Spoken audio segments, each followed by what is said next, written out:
Na-experience mo na bang mag-apply ng trabaho tapos hindi ka natanggap? Alam mo ba na may science behind doon kaya hindi ka natanggap? Sa video na to, pag-uusapan natin yung kakaibang technique kung paano matanggap dyan sa a-apply mong trabaho. Kaya kung ready ka na, click mo na yung like button at share mo na rin. Tara, pag-usapan natin. Kung nagbabala ka maghanap ng panibagong trabaho, make sure mo na mayroon kang cash buffer. Anong kahalaga ng cash buffer? Ang kahalaga ng cash buffer ay parang mayroon kang shield sa bulsa. Yun. May kakayahan kang tumanggi. Kapag may shield ka sa bulsa, dyan lumalabas yung authentic mo na sarili. Yung authentic na ikaw. Pansin mo kapag wala kang pera, nag-iiba yung ugali mo. Parang hindi ikaw yung totoong ikaw.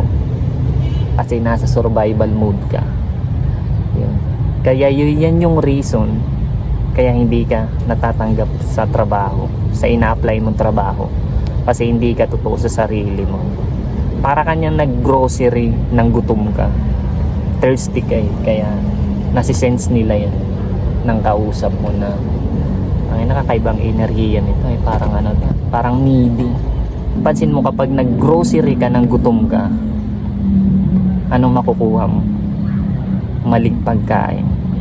Ganon din siya sa trabaho. Pag gutom ka, kapag wala kang pera, tapos nag-apply ka ng trabaho, malamang sa malamang, dalawa lang babagsakan mo niyan.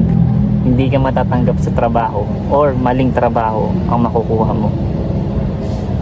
Kasi gutom ka, needy ka, nasa survival mode ka. Kasi wala kang ang cash buffer. Hindi ikaw yung totoong ikaw.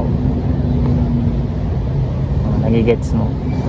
Yun yung science behind dun. Kaya kailangan mo muna magkaroon ng cash buffer bago ka tumalon sa ibang trabaho, bago ka maghanap ng panibagong trabaho. Kasi hindi lalabas yung totoong ikaw. Kasi na-experience ko na rin yan eh. Nag-apply ako dati ng trabaho.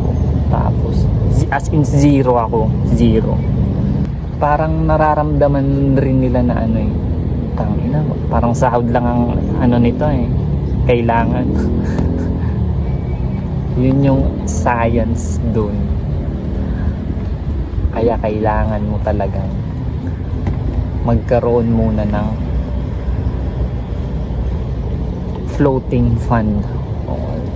Yun na yung tinatawag natin na shield sa bulsa. Para maramdaman ng HR or nang-a-apply mo na trabaho na tanginaw, parang willing tong ano eh, umalis.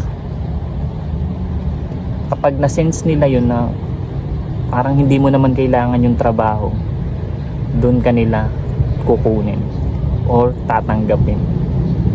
Kasi parang baliwala lang sa'yo yung ano eh, yung position na yun. Doon sila nagkikrave. Yun yung science behind doon. Kaya bago ka mag-apply ng trabaho, isang factor yun na kailangan mo munang magkaroon ng cash buffer. Huwag ka mag-apply na zero. Hindi ka dyan matatanggap. Lalo na kung ang HR ay babae. Malakas silang mag-sense na energy. Yung instinct nila malakas. So kung may natutunan ka sa video na to, tulungan yung mag-100 likes lang.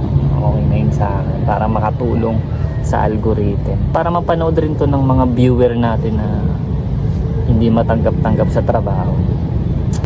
So hanggang dito lang yung vlog natin. Peace out.